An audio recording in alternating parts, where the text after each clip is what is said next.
My name is Samantha Cole. I am a lieutenant in the United States Coast Guard. Most days, my work is about precision, discipline, and making sure everyone comes home alive. But nothing in my service prepared me for the sight in front of me now. I stood at the far end of the street.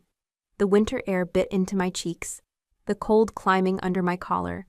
Ahead of me, a convoy of military police vehicles and Coast Guard investigative service agents fanned out around the house I had bought with my sea pay and combat pay. Blue and red lights pulsed against the snow, painting the scene in a surreal rhythm.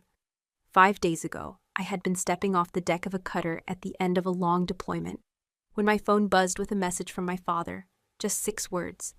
"Do not come home for Christmas. Things have changed."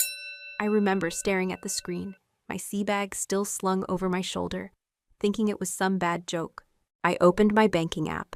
The numbers on the screen knocked the breath out of me. 0 balance. Every dollar I had earned on deployment was gone. I called the bank in disbelief. The withdrawal had been authorized by the joint account holder, my father. He and his new wife had moved into my home, changed the locks, and as I would later learn, started renting out the rooms. That night, I sat on the edge of my bed in base housing, my service uniform jacket still on, and attached a single file to an email.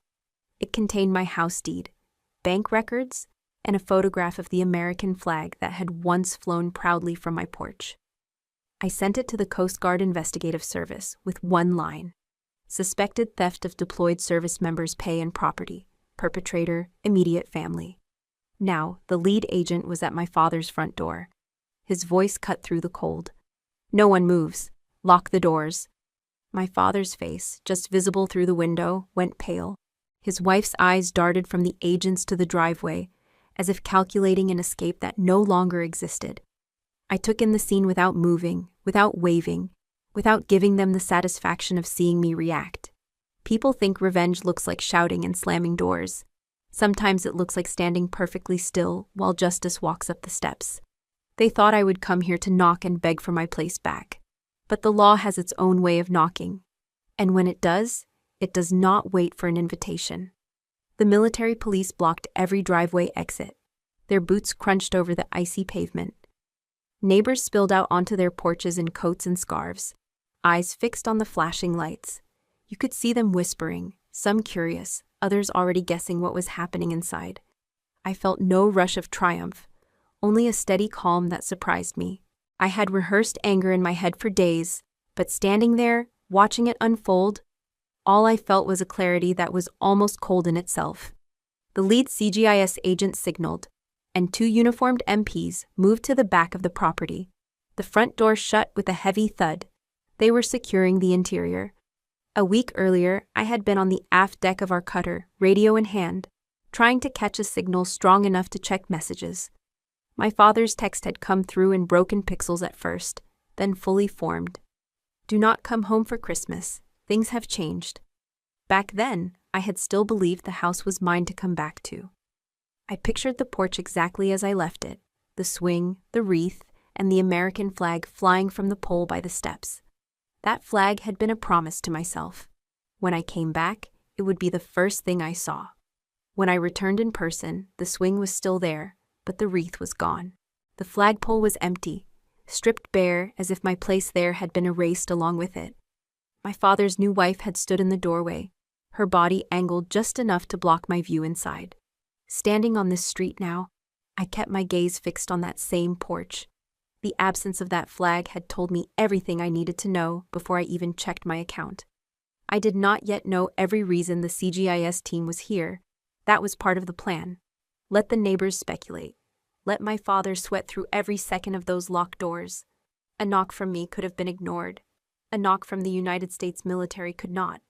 And inside, I knew the sound of that knock would echo in ways my father had never expected. I arrived home earlier than anyone expected, the December air sharp in my lungs as I turned onto my street. My car rolled to a slow stop in front of the house I had dreamed about for months, while at sea. The dream cracked the moment I saw what was in the driveway.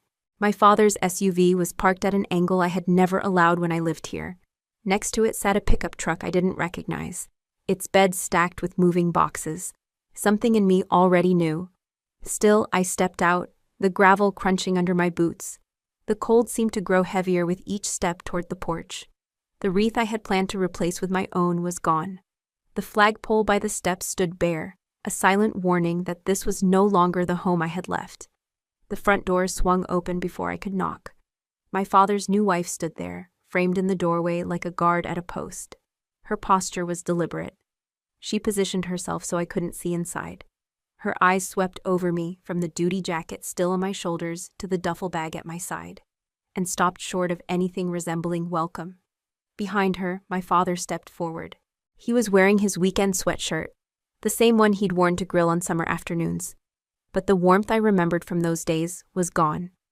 In his hand was a steaming mug of coffee, and in his eyes, an unsettling calm. "Sam," he said, not smiling, not even pretending to be surprised, "you don't live here anymore. We need the space." For a moment, I thought I had misheard him, that maybe there was more to follow, but nothing came. No explanation, no apology, not even a flicker of hesitation. I looked past them, searching for something familiar, but every glimpse I caught was foreign. Furniture had been moved, boxes stacked in corners. A jacket I didn't recognize hung on the coat rack I had bought with my first housing allowance. The words settled in my chest like lead. "You don't live here anymore. We need the space." It was not just eviction, it was erasure. I tightened my grip on the duffel bag. The weight of it grounded me, kept me from stepping forward and demanding answers in a voice I might later regret. Years in uniform had taught me control. On a cutter deck, during a boarding, in storms when the sea tried to take us down. That control was all I had now. My father didn't look away, but he didn't step aside either. The silence stretched between us, filled only by the faint hum of the coffee maker inside. Somewhere deeper in the house, a TV played a morning show. I let my eyes meet his for a final moment, searching for something, guilt, shame, anything, but what I found was resignation. It wasn't that he couldn't fight for me, it was that he had already decided not to. I turned without another word. The boards of the porch creaked under my boots. Each step down felt like walking away from more than a house. It felt like walking away from the life I thought I still belonged to. By the time I reached my car, the door behind me had already closed. The lock clicked, muffled but final, and in that sound I knew, whatever this was, it had been planned long before I set foot back on the street. It felt like being thrown out of my own life, not with shouting, not with force, but with a calm dismissal that left no room for return. And in that moment, standing on the curb in the cold, I understood. If I wanted my place back, I would not be knocking on that door again. The porch looked nothing like the one I had left behind. The old rocking chair I had salvaged from a flea market was gone, replaced by a brand new swing painted in a glossy white that gleamed under the winter sun. The railings had been wrapped with twinkling lights, too bright and too staged, as if someone had dressed the house for a photograph in a magazine. But it wasn't the swing or the lights that stopped me cold. It was the bare flagpole. The place where the American flag had once flown, my flag, was empty. Not a rope, not a clip, nothing but a hollow bracket fixed to the post like an abandoned frame. I had bought that flag from the base exchange before my first deployment. I remembered holding it in the store, still folded in its package, running my thumb over the fabric through the plastic. I told myself that one day, when I had my own home, that flag would fly from the front porch. It would tell anyone who passed by that someone inside had served, that the home had been earned. Before I shipped out this last time, I had taken the flag down, washed it by hand, and folded it in regulation triangle. The morning I left, I hung it again, letting it catch the light as I drove away. I liked to think it would be there waiting for me when I came back, like a silent promise kept. Now, that promise was gone. My father's wife shifted in the doorway, her hands gripping the edge of the frame. Her eyes moved slowly from my boots to my face, not lingering long enough to be friendly. "You've been gone a long time," she said, her voice flat, the kind of tone that leaves no room for argument. "Life has to move on." The words were as calculated as her posture. They weren't about time, they were about ownership, about who got to decide what stayed and what went. I glanced at the empty bracket on the post one last time. She must have noticed, because the corner of her mouth lifted, just slightly, not quite a smile. It was the kind of expression people wear when they think they've already won. I didn't answer. Years in uniform had taught me that silence can be more powerful than anything shouted. My father's wife didn't deserve the satisfaction of a reaction. I turned, walked down the steps, and crossed the small patch of lawn to where my car waited at the curb. In the passenger seat was the one thing I had brought with me from base housing: a black locked case containing every important financial document I owned. House deed copies, bank records, insurance papers, deployment orders. I had kept it separate from everything else, partly out of habit, partly out of instinct. As I slid into the driver's seat, I rested my hand on the case for a moment. It was heavier than it looked. Inside was the paper trail of my life, the kind of evidence that doesn't care about family ties or Christmas invitations. I started the engine, the vibration of it humming through my hands. In the rearview mirror, I saw the porch again. The swing moved slightly in the breeze. The empty flag bracket caught a glint of sunlight, like a reminder that something was missing, and that its absence would not be ignored. I pulled away from the curb without looking back again. The house was no longer my home, but I still carried the proof of what was mine. And I knew, with the same certainty I felt when the deck of the cutter pitched under my feet, that this wasn't over.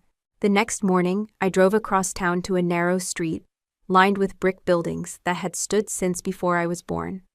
Halfway down the block sat a small coffee shop with a faded awning and a hand-painted sign that read, "Harbor Brew."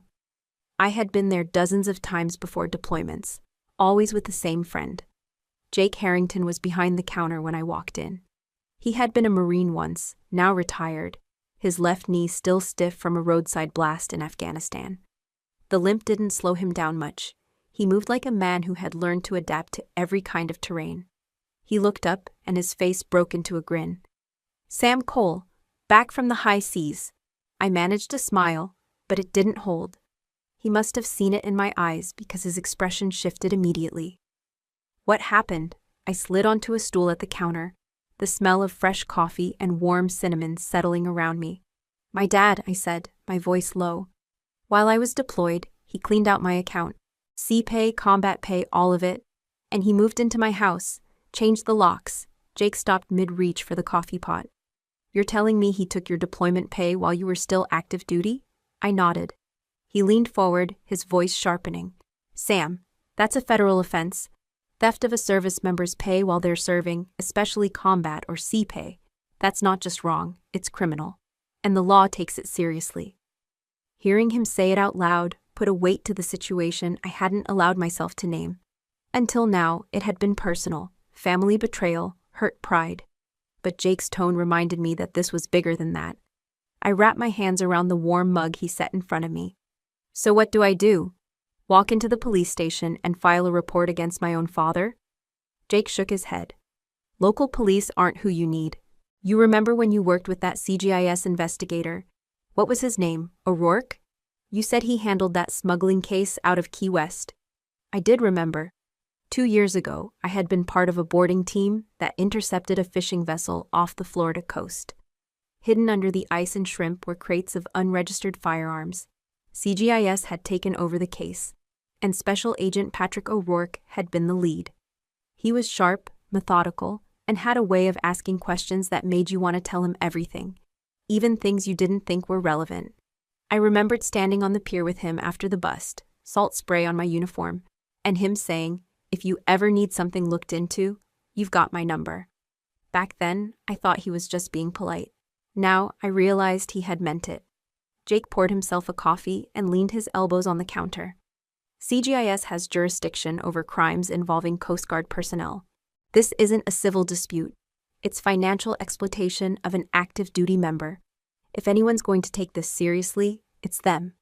I stared into the dark surface of my coffee. The idea of involving a federal investigator in something so personal made my stomach twist.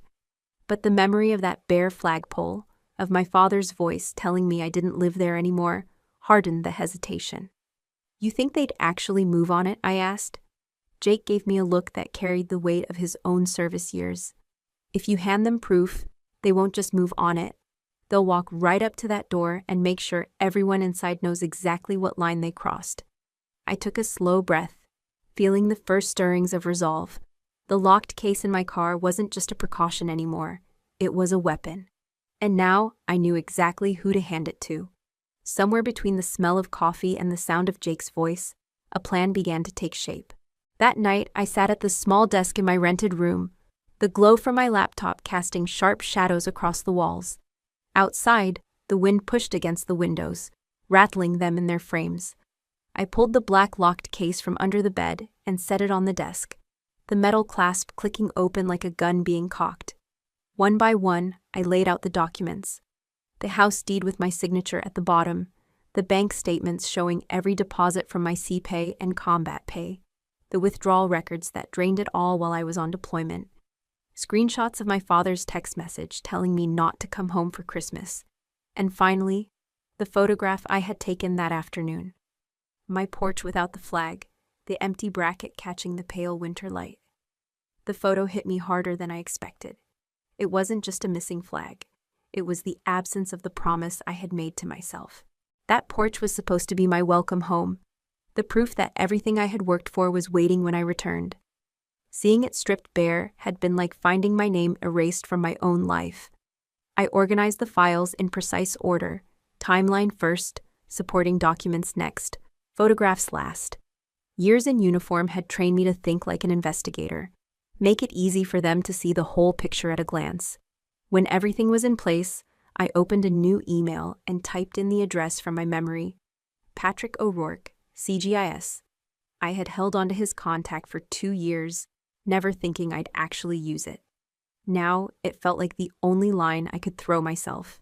In the subject line, I typed, urgent, potential financial exploitation, active duty member. The body of the email was short, no emotion, no long explanations, just the facts they would need to move. I wrote one sentence, suspected theft of deployed service members' pay and property, perpetrator, immediate family. I attached the file, the cursor blinking as the progress bar filled. My finger hovered over the mouse for a moment, the weight of what I was about to do pressing down on me. This wasn't just reporting a crime. This was lighting a fuse that would burn straight into my father's living room. I clicked send. The whoosh of the email leaving was louder in my ears than it should have been. I leaned back in the chair, my pulse sharp in my neck. The feeling that followed was strange, part relief, part fear, like stepping onto solid ground after days at sea but knowing a storm is still behind you. I closed the laptop and locked the case again, sliding it back under the bed. In the quiet that followed, I realized there was no turning back. The moment that file landed in their inbox, this stopped being just between me and my father. It became evidence in a federal investigation. Somewhere, maybe even before morning, an agent would open my email and start reading. And when they did, they'd see not just numbers and signatures, but a pattern. They'd see that this wasn't a misunderstanding or a family argument. It was deliberate, calculated, and done while I was serving my country. Lying in bed later, I stared at the ceiling and thought about the flag. About how, when the day came to hang it again, it would mean more than just reclaiming a porch. It would mean reclaiming my name, my place, and every piece of ground I'd fought for. The wind outside kept pushing at the windows, but I slept with the kind of resolve that comes only when you finally decided to stop standing outside the door and start knocking with the full weight of the law. 2 days after I sent the email, I got a call from a number I didn't recognize. When I answered, it was a calm, deliberate voice, introducing himself as Special Agent Patrick O'Rourke from the Coast Guard Investigative Service. He confirmed he had received my file, and within an hour, an unmarked government sedan was parked outside my building. O'Rourke stepped out, clipboard in hand, wearing the same composed expression I remembered from Key West. We sat at my small kitchen table while he asked questions. Some I expected, some that caught me off guard. He wanted dates, bank transaction details, and descriptions of every conversation I'd had with my father since I left for deployment. I gave him everything. As he took notes, I noticed how methodical he was, flipping through the documents I had printed for him, marking pages with sticky tabs. The more complete the picture, the faster we can move, he said. That afternoon, he visited the neighborhood. I didn't go with him, but I knew how small-town streets worked. Word would travel faster than any official report. By evening, I was getting text messages from people I hadn't spoken to in years. One of them was Mrs. Langley, who lived 2 houses down from mine. She'd always been friendly in the neighborly way, waving from her porch, bringing over extra zucchini bread in the summer. Her message read, "Saw a government car at your dad's today. Is everything all right?" When I didn't answer right away, she followed up with a voicemail. In it, she sounded almost hesitant. "Sam, I don't know what's going on, but I thought you should know. Your dad's been telling folks this is his house now. He's been throwing these little get-togethers, loud music, barbecue going in the middle of December. It's like he's celebrating something. I could picture it. The porch strung with lights, the swing creaking under the weight of guests, the smell of grilled meat mixing with the winter air, and him standing there with a drink in his hand, telling anyone who would listen about his new home." Later that night, another neighbor, Mark from across the street, sent me screenshots from Facebook. My father's wife had been posting almost daily, photos of the living room redecorated in a style that looked nothing like mine. Neutral tones, faux fur throws, oversized candles. Her captions made my jaw tighten. "Starting fresh in our forever home. A new chapter for our family." Not a single mention of me. No acknowledgement that the down payment, the mortgage, and every stick of furniture had been paid for with my service pay. To anyone scrolling through her page, the house had always been theirs. In one photo, I spotted a familiar detail, my bookshelf. Only now, the shelves were stripped of my worn paperbacks and filled with decorative glass vases.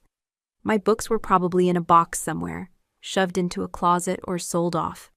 Scrolling through those images on my phone in the dark, I realized that this wasn't just about money or property.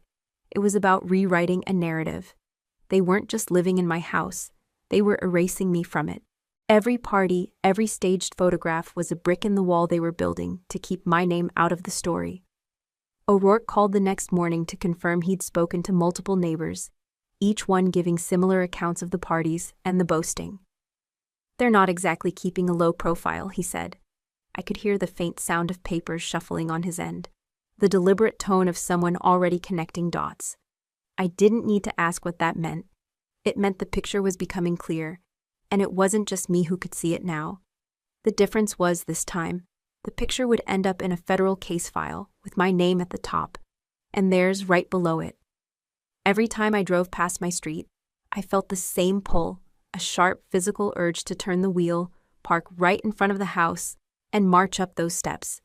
I imagined pounding on the door, demanding to be let in, daring them to look me in the eye and say I didn't belong there. I could picture the scene too clearly, my father standing in the doorway, his wife hovering behind him, both of them scrambling to come up with the right words to justify what they had done. But each time the fantasy started to build, I forced myself to stop. I had already given CGIS the file. O'Rourke was working the case. If I let my emotions take over and walked up to that door, I could undo everything. One wrong move, a confrontation, a shouted word within earshot of the wrong person, and they would twist it into something it wasn't. I could almost hear their voices. "She's unstable. She's angry. We were just trying to live our lives." That wasn't going to happen, not this time. So instead, I drove past slowly, keeping my distance, my hands tight on the wheel. From the street, I could see pieces of what used to be mine. The outline of my sofa through the front window, the porch railings I had sanded and painted by hand one summer weekend. The swing on the porch moved slightly in the wind, and every time I saw it, it was like the ghost of the flag I had hung there before leaving. The image of that flag always brought me back to a memory I hadn't thought about in years. I was 10, standing on the deck of my father's old fishing boat. The air smelled like salt and engine oil, and the waves slapped softly against the hull. My father was kneeling beside me, holding a coil of rope in his hands. "Watch carefully," he said, looping the rope through the cleat. "You don't just tie it so it stays, you tie it so it means something. A knot should hold under pressure, no matter the weather." He had looked toward the bow then, where a small American flag fluttered from its mount. "Same with that," he said, pointing. "The flag's not just decoration. You put it where people can see it, so they remember to respect it. And you keep it high enough that nothing else overshadows it." I remember nodding, trying to mimic the knot he'd made, my small hands clumsy with the rope. Back then, I thought the lesson was about boats and flags. It took me years to realize it was about presence, about claiming space and not letting anyone diminish it. That was the man I had grown up with, the one who taught me how to stand straight, how to speak clearly, how to hold my ground. Somewhere between then and now, he had decided I didn't deserve the same space he once told me to claim. Holding on to that memory was painful, but it also kept me steady. It reminded me that I didn't need to storm up the steps to prove my point. The investigation was my knot, tied carefully, designed to hold under pressure, so I kept my distance. I didn't comment on their posts. I didn't respond to neighbors' gossip. I stayed quiet, even when the silence burned, because the longer I held back, the more they believed I had walked away. And the more they believed that, the less they would see the storm building just out of sight. I knew the day would come when someone else would knock on that door for me. And when it happened, it wouldn't be with raised voices or empty threats.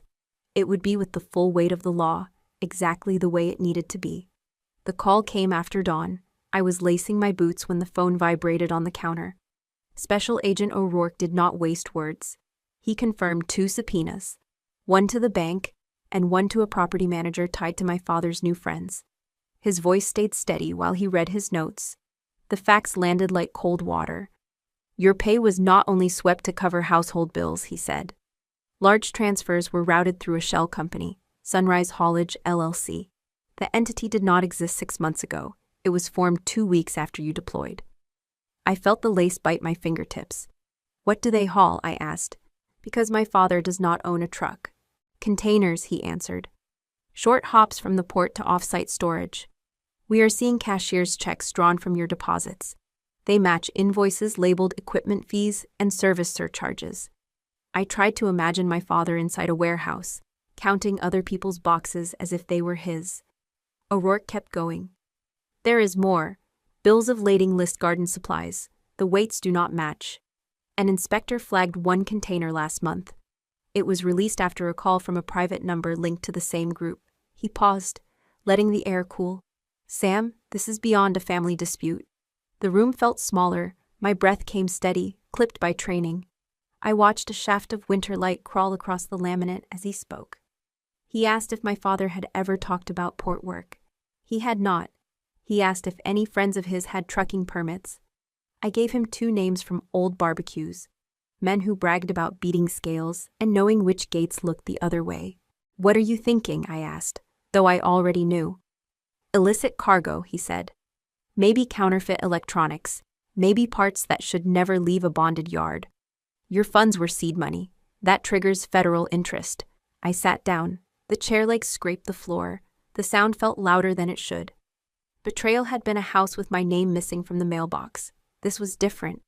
This was a map of decisions leading far past a porch without a flag. My father had not only taken what I earned, he had bet it on a network that lived in shadows. O'Rourke shifted into the measured cadence of a briefing. We will move discreetly. Do not approach the house. We are building probable cause on 3 prongs. Financial exploitation of an active duty member, fraud under false pretenses, and conspiracy related to smuggling. Keep your records secure. Expect follow-up questions. I said I understood. He exhaled once. I know this is personal. Keep doing what you have been doing. Stay calm. Let us carry the risk. He ended the call with a promise to update me within 48 hours. I set the phone down and stared at my hands. Salt and rope had toughened them over the years. The work had never scared me. What scared me now was the realization that the man who taught me to tie a knot that holds under weather had let go of every knot inside himself. He had begun to value shortcuts more than seams. The street outside was quiet. Frost clung to the edges of parked cars. I poured coffee and watched steam rise like a signal. In my head, I walked the sequence again. Deployment, message, empty account, empty flag bracket. Then a paper trail bending toward a warehouse. Each step rewrote the story. I was no longer fighting for one door. I was standing at the mouth of a corridor with federal locks on every turn. I wanted to drive past the house. I did not. I wanted to ask him why. I did not. The only thing I allowed myself was a promise. If he faced the truth, I would stand still and listen. If he ran from it, I would not chase. The law would. Either way, I would keep my bearing. That is what the uniform taught me. That is what the flag still meant, even when the pole stood bare. When the coffee cooled, I opened my notebook and wrote what I knew in tight lines. Dates, amounts, names, plate numbers, snippets of overheard boasts from those summer cookouts. I wrote one more line under all of it. Not a threat, not a prayer. A fact. This is no longer family. This is a crime now, undeniably so. I did not hear his voice. I only pieced it together from the pauses I had known all my life. You can tell a man's mind is loud when his hands move slower than usual. He had been laid off in late spring, months before my deployment. The letter from the shipping company was brief, almost cold. Position eliminated. He told no one outside the house. Bills began to stack in the drawer where he once kept fishing licenses. He sold the boat quietly, telling neighbors he didn't have time to use it anymore. The truth was that fuel and slip fees had turned into a kind of slow leak he could no longer plug. Then came the mortgage on the old place, still in his name, still chewing through what he had left in savings. The new wife, bright smile, quick laugh, expensive tastes, had friends who measured worth in vacations and remodels. He didn't want to be the man at the table who could only talk about coupons. One evening, over beers with an old port contact, someone mentioned an opportunity. Quick cash, no heavy lifting. Just let your name ride on a trucking permit. Handle a few invoices, keep your mouth shut. He hesitated. Then the friend asked how his daughter was doing. He said I was deployed again, somewhere hot. The man nodded slowly, as if that answered more than the question asked.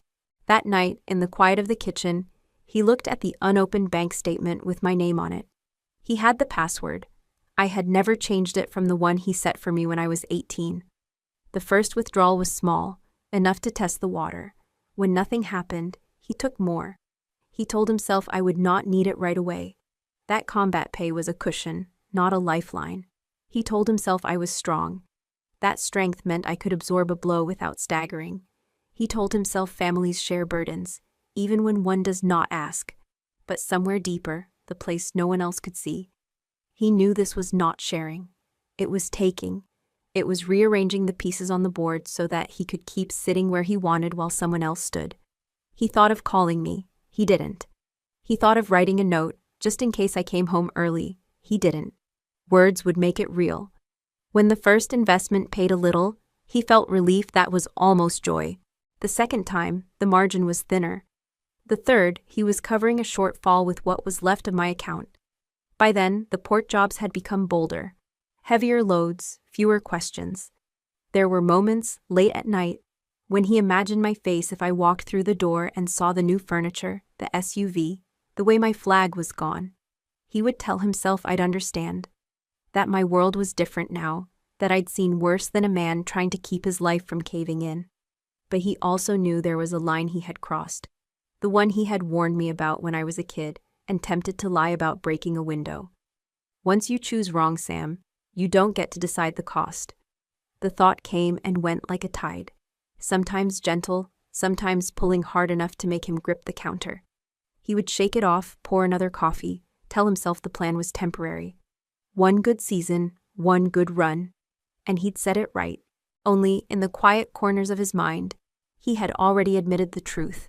There is no such thing as temporary when the thing you risk is trust. And trust, once broken, does not wait by the door for you to bring it back. The morning air bit at my cheeks as I stood at the far end of the street, hands tucked deep into the pockets of my field jacket. I knew this view would be burned into my memory for the rest of my life.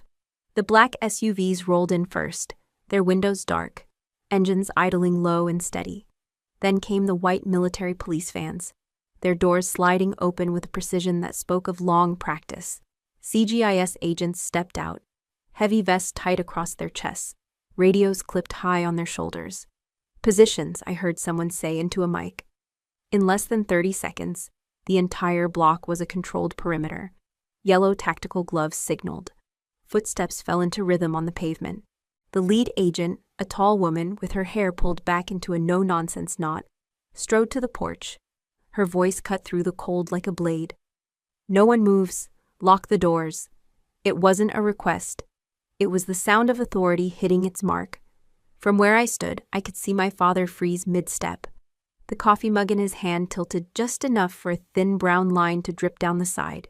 His wife, my stepmother, stood behind him in the doorway, her painted nails gripping the frame as if it could hold her upright. Neighbors were already gathering, pulling jackets tight, their conversations dropping to whispers. The woman from across the street, the one who always waved at me when I came home in uniform, kept her eyes fixed on the scene, her lips pressed into a straight, bloodless line. One CGIS agent peeled off from the group and moved toward the driveway, glancing at the SUV parked there, my father's, and the silver pickup I didn't recognize. Another pair went to the back, their boots crunching over frost-coated grass. Every motion was deliberate. No one was rushing, they didn't need to. I kept my distance. This wasn't my show to run. I had already done my part, long before the first tire rolled into this neighborhood. Inside the house, shapes moved past the windows. One agent leaned in through the open front door, speaking in a tone low enough that I couldn't make out the words. My father nodded once, slow, as though each movement carried weight. And yet, I knew him well enough to read the set of his jaw, the tightness at the corners of his mouth. He wasn't confused. He knew exactly why they were here. The same way I knew the file I had sent was now somewhere in an evidence bag, printed, stamped, and logged. The stepmother's eyes flicked to the street. They landed on me for a fraction of a second, and her face shifted. Recognition, disbelief, and something sharper I couldn't quite name. Then she looked away. The flagpole bracket I had installed on the porch was still there, empty. A pale outline marked where the base of the flag had once shielded the wood from the sun. For a heartbeat, that small, silent absence felt louder than the agent's commands. "Perimeter secure," someone reported over the radio. The lead agent stepped back, scanning the porch, the vehicles, the street. Her gaze followed the line of sight that connected me to the house. She didn't say my name, but she didn't need to. I gave her a nod. She returned it, brief, professional, before turning back to her team. From where I stood, it looked as if my father's world had shrunk to the size of that porch. The street, the neighbors, the agents. They weren't background noise anymore. They were the reality pressing in from all sides. I didn't feel triumph. I didn't feel pity either. What I felt was a kind of steady, controlled certainty. The same I'd had on operations overseas when the plan was unfolding exactly as rehearsed. They thought I would come home, knock on the door, and plead for what was mine. But the law has its own way of knocking, and when it does, it doesn't wait for you to open. The front door stood wide open now, the cold wind slipping past the agents as they moved in and out with quiet efficiency. A CGIS officer stepped onto the porch, holding a thick folder in one hand and a clipboard in the other. She spoke directly to my father, her voice carrying just enough to reach where I stood. "Mr. Cole, this is a search warrant. We will be seizing documents related to financial transactions, property transfers, and any lease agreements connected to this address." My father took the paper without a word, though I could see the tremor in his fingers. His wife stood close behind him, peering over his shoulder at the bold header that left no room for misunderstanding. Inside, drawers opened and closed. Cabinets were inspected. Another agent emerged carrying a small lockbox, the kind I'd seen in my old room years ago. I knew it wasn't mine. My belongings had been boxed away long before. But I also knew the type of things such boxes held. Original deeds, bank records, proof of ownership. "Copy of the house title transfer," one agent reported, flipping through the pages inside a clear evidence sleeve. "Bank statements from the past 12 months. Another called from the dining room, holding up a thick stack. Then came the one that stopped me cold. Lease agreement for the upstairs bedroom, dated 2 months ago, signed by a tenant, not Samantha Cole. It took a second for the words to settle. They hadn't just taken my house. They had rented out my own room while I was still on deployment. I clenched my jaw, feeling the muscles tighten in my neck, but my hands stayed buried in my pockets. A voice came from the growing knot of neighbors on the sidewalk. "I thought this was Sam's house," Mrs. Keaton said, loud enough for the whole block to hear. She had known me since I was 15, had watched me leave for boot camp, had sent care packages with cookies that always arrived crumbled, but sweet. Her husband muttered something back, But it didn't matter. The sentence was out there now, floating in the cold air like a challenge.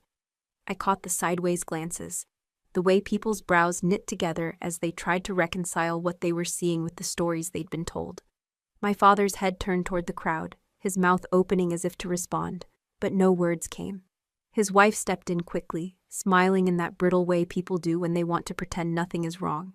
"Misunderstanding," she said, waving a hand toward the agents as though they were some kind of overzealous home inspectors.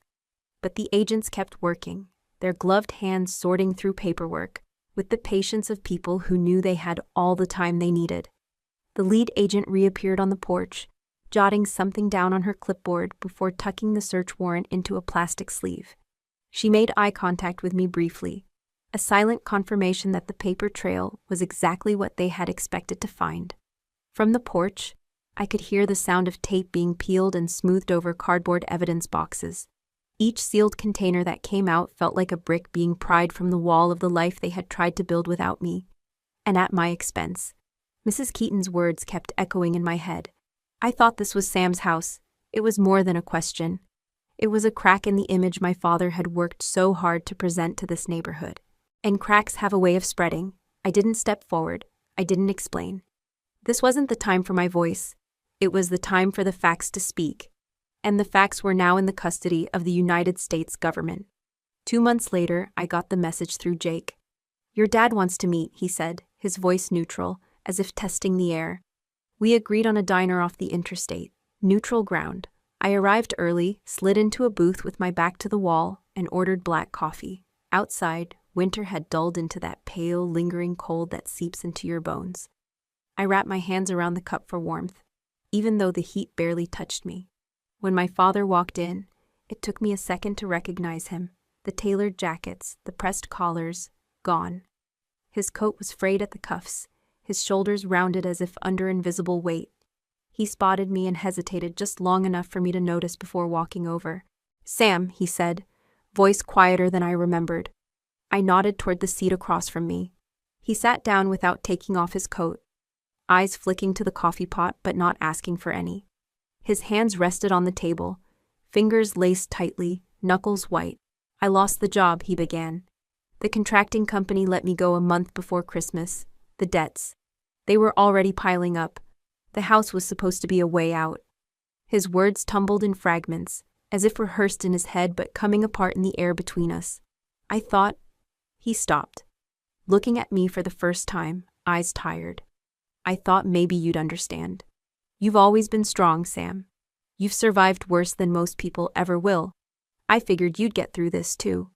I let the silence stretch. It was the kind that makes people want to fill it, but I didn't give him that comfort. I wanted him to feel the space, to feel how far apart we were now. Finally, I spoke. "I have understood, Dad. For 28 years, I have understood. I've understood the late nights you didn't come home when I was 10. I've understood the times you asked me to cover for you with Mom.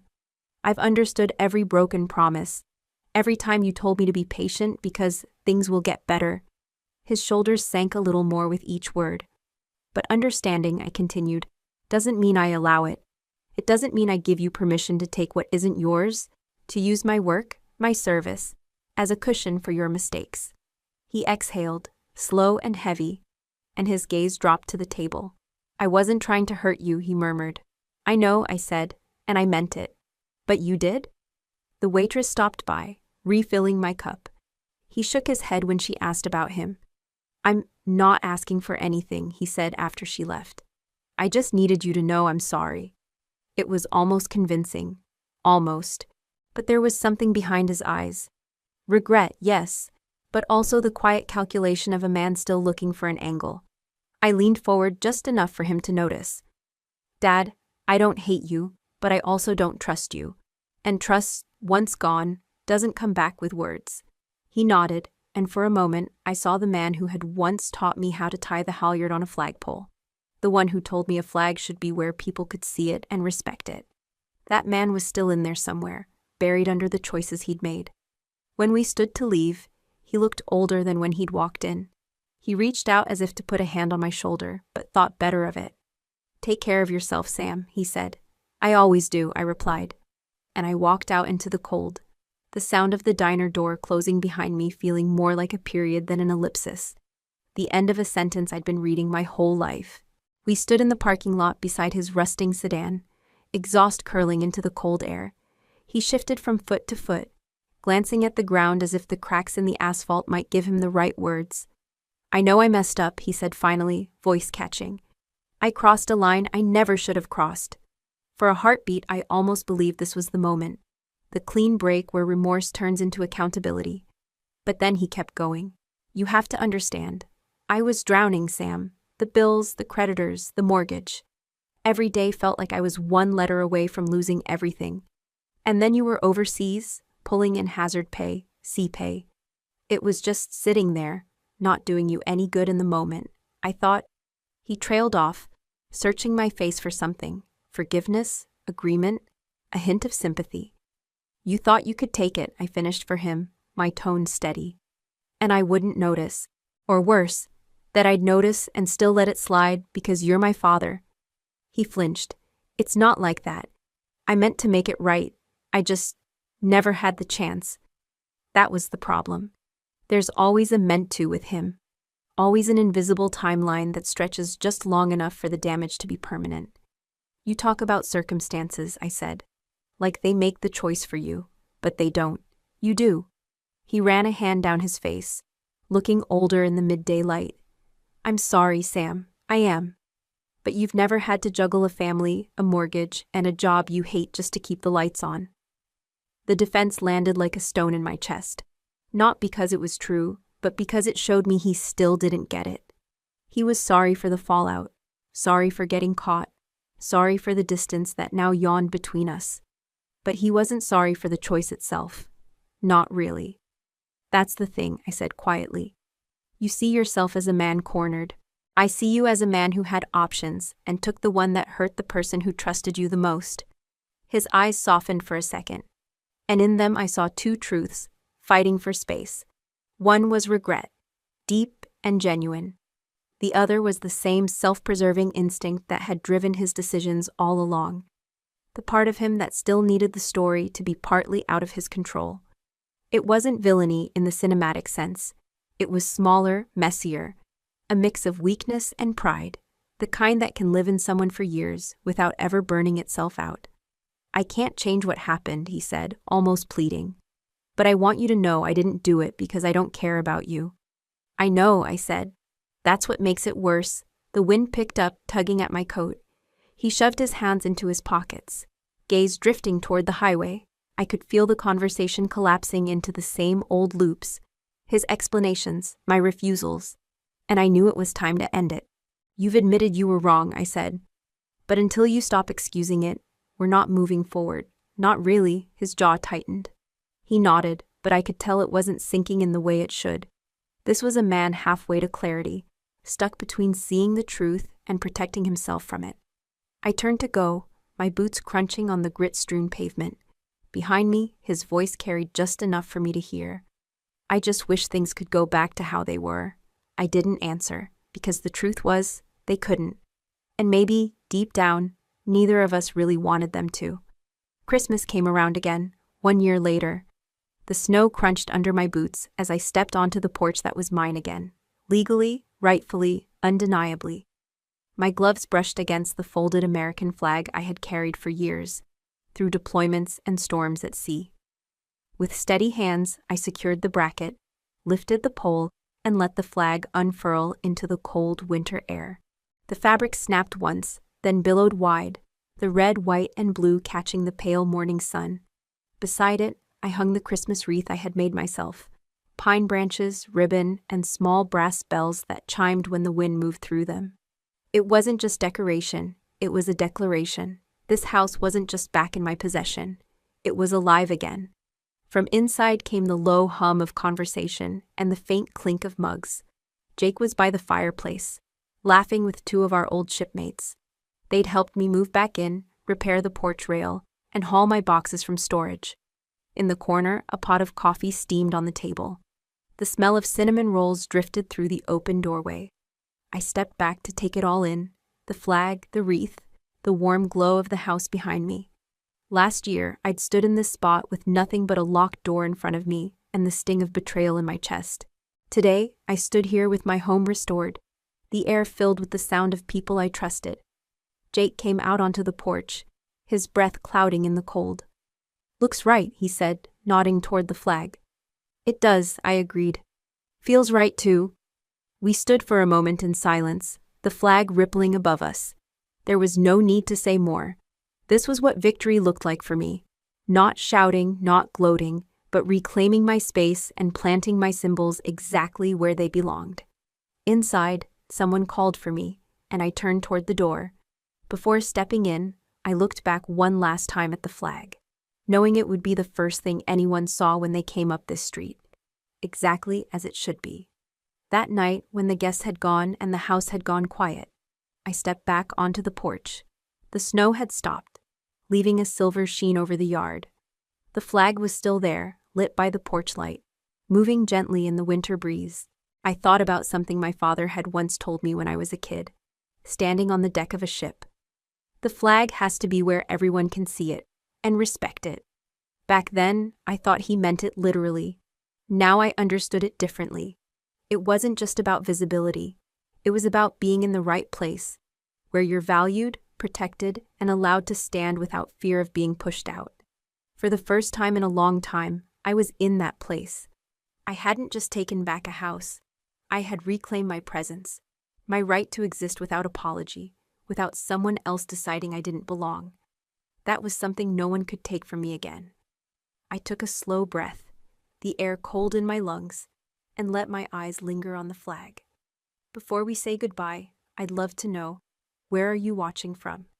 Is it a quiet morning with a warm cup of coffee, or a late night where stories like this keep you company? Let me know in the comments. I read everyone with gratitude. And if this story touched your heart, consider subscribing to the channel, not just to hear more stories like this, but to be part of a community that still believes in kindness, healing, and second chances. Thank you for spending your time with me today. Wherever you are, I hope you carry this story with you. And remember, sometimes the miracle doesn't knock on your door. It waits quietly until you're ready to open your heart. Take care. I'll see you in the next story.